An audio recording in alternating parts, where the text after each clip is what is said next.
Okay guys, I'm back and today I'm going to talk to you about something a little bit different. I was chatting to a friend of mine recently and was talking about interviewing candidates for jobs. Yes, hard to believe I know Mr. Kempin does have some friends, but if you can suspend belief for a few minutes, get somewhere. But the conversation got me thinking about some of the skills, characteristics and attributes that people need in interviews. And the sort of things that are always going to be needed regardless of the roles you're going for. And it made me think, well, perhaps we should start working on some of these now and get you ready for them so that these are second nature to you, because that's the most important thing. You want to be genuine. So I've made quite an effort to speak to as many people as I could over the last few days in as wide a variety of jobs and industries as I could get in contact with. And a little bit of context for you for some of the people I've been speaking to. I've spoken to people from two different insurance firms, the head of IT from one of them and a sales operation manager from another one. I've spoken to a project manager from a professional services firm, a commercial director from an aerospace organisation, two senior staff from our school, a sales operations manager from a high-end fashion retailer, the head of food development for a food and hospitality company, and a practice manager from an NHS organisation.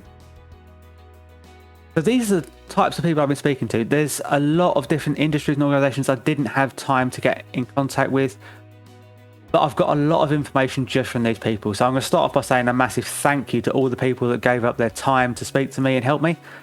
This has been really enlightening for me, so I hope it's going to be enlightening for you.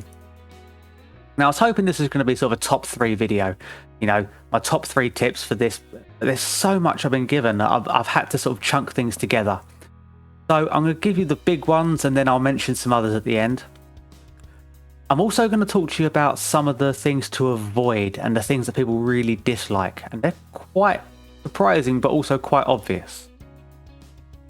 So, before I get started, quick caveat. Not all of these skills and attributes are going to be applicable to every scenario for every job and every interview. But the more you know, the better prepared you can be. And that leads me on to one of the most commonly looked for things: preparation. Showing a company or the person interviewing you that you are prepared for that role or prepared for that job. Knowing who the company is, what does the company do, what have they done recently, what have they accomplished. You live in an information age where information is readily available at your fingertips. This is both a blessing and a curse, because you've got so much that's available to you, but if you don't use it, you're judged very heavily. You can look at a company's Facebook page, their Twitter profile, their Twitter feed. You can look at their website. You can find out a lot of information. What are they posting about? What are they interested in? What are they advertising? Perhaps they've been part of an awards ceremony. Mention that. These are all things that you can be looking into. And if you can, look at the website about the employees. You might have the person employing you on their website, the person that's interviewing you. If you know about them and their role, that gives you a lot more information to talk to them and maybe ask them questions. In every interview you ask, have you got any questions for me? Being able to ask them questions, especially about their role, it shows that you've got an interest, you've got a passion, you want something. So that's something that a lot of people wanted to see: preparation.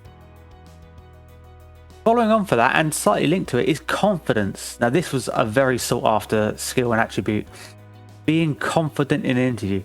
Now, do not get this confused with overconfidence, and we are going to talk about that one in a little while.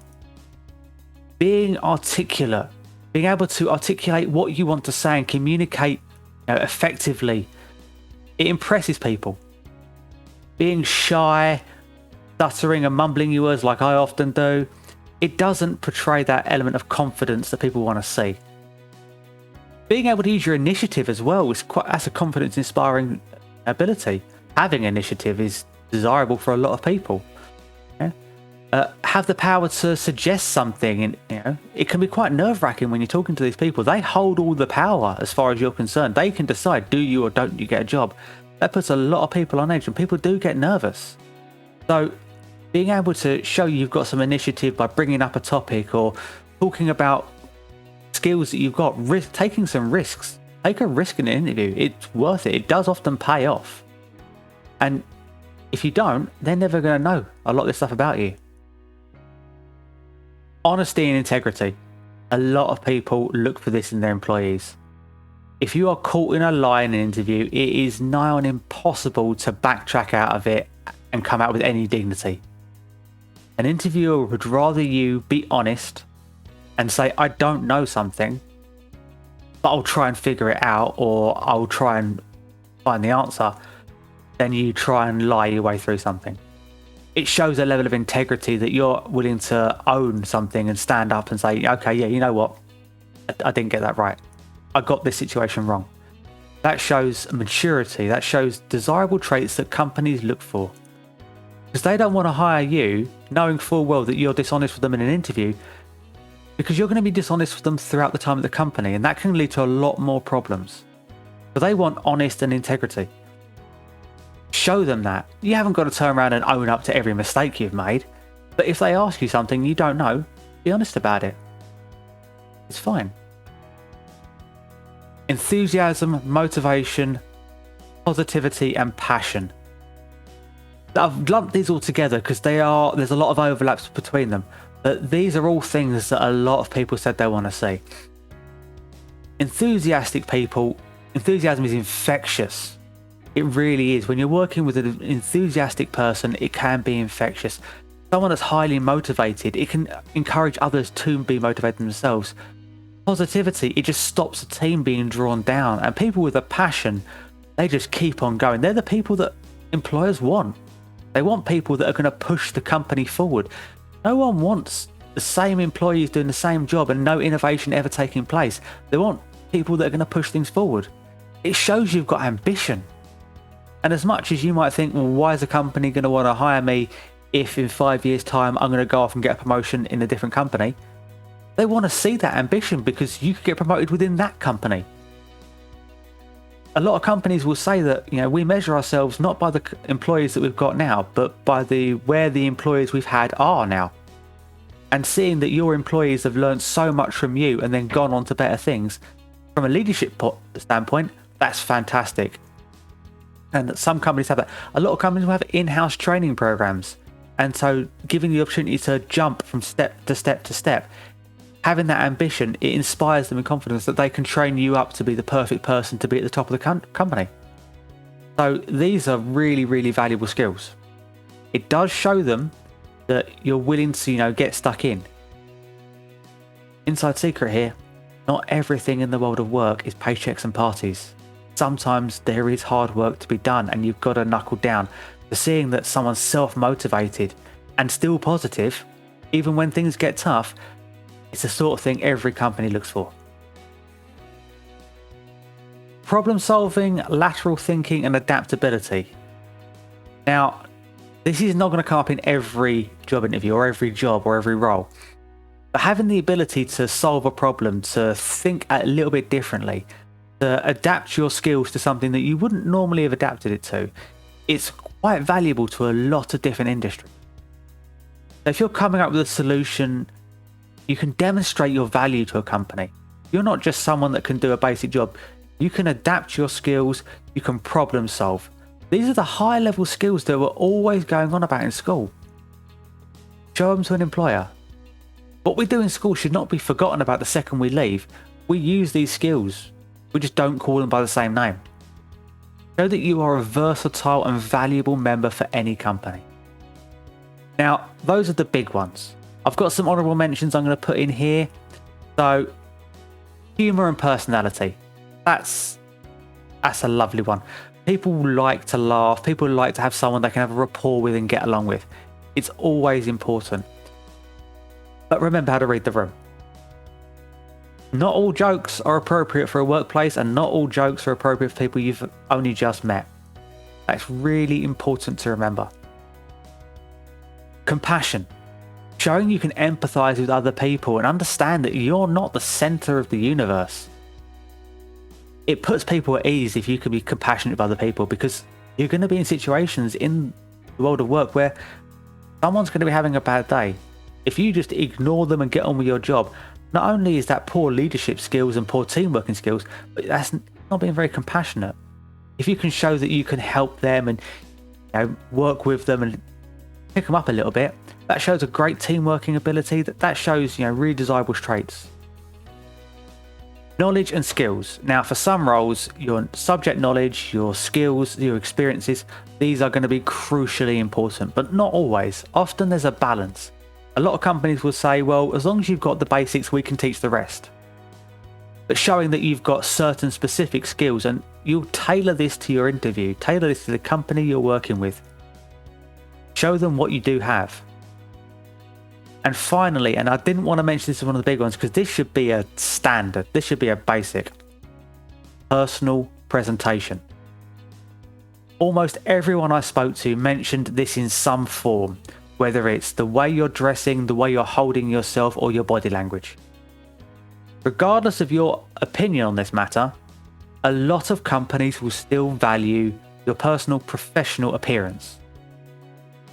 When you are employed for a company, you are representing a company. And therefore, you're judged by other companies and other clients as on behalf of the company you're working for. So your appearance is not just your appearance, it's the company's appearance. Therefore, they are looking for a smart, well-presented employee. They're looking for someone that, isn't going to go out and offend clients by what they're wearing. And they're going to judge you by that on interview. If the actual working environment is a lot more casual, perhaps you're in an office where, unless you're speaking to clients, you haven't got to wear a tie, or you can come in jeans and a hoodie. Brilliant, that's great. But when you're interviewing, you want to show that you can dress smart and you can be presentable. It can make the difference between the good and the bad first impressions. And like everyone says, you only get one chance for a first impression. And that good and bad first impression could be the difference between a yes or a no, second interview or not second interview. You need to be smart and presentable. Stay away from offensive slogans or anything controversial. Whether you believe passionately in something or not, at the end of the day, you want to be judged on your abilities, be judged on your appropriateness for the role. Tailor what you're wearing to the environment you're interviewing. If what you're wearing you'd wear to a club or a party or out with your friends, don't wear it to an interview. The last thing you want to do is make the people that are interviewing you feel uncomfortable. If they feel uncomfortable, you're going to have a real difficult time impressing them. So, what about some other things to avoid then? Let's look at the top things to avoid doing in an interview. First thing you've got to remember before we even look at this, from the moment you apply for a job, the moment you've got a contract in your hand, you are being interviewed. You are being assessed. Everything is an assessment. How you walk into the building, how you speak to other members of staff, this is all being assessed and often being monitored. Remember that. First on the big list, rudeness. This came up a lot. People really don't like people being rude to them. If you're rude to anyone at a company, you will struggle to gain support. I've heard some horror stories from some of the people I spoke to, people being rude to the person interviewing them before they even got there, only to find out, funny enough, that interview's been cancelled. Being rude to members of staff within the building before or after the interview, it will still get back to the people interviewing you. And you don't want that hanging over when they're umming and ahhing about whether to give you a second interview or not. Bad-mouthing employees, previous employees, or the company on social media, that's just common sense really, isn't it?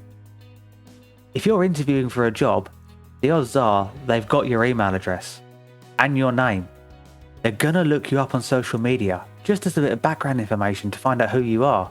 They're not looking at pictures of you, they're looking for things that you've done. Have you done anything controversial? Are you making really dodgy posts? Are there really bad videos out there of you? Not the embarrassing ones, they don't care about them, but the ones that really shouldn't be seen by an employer. Have a think about that, okay? These are all things that will eventually make their way back to the person interviewing you. And it can make the difference between yes and no. Remember that manners cost nothing, but they mean everything. Manners mean everything. Being polite, saying thank you if someone holds the door open for you, holding a door open for someone else, shaking hands, saying thank you, saying hello, saying goodbye. Basic stuff that we've been doing since we were kids.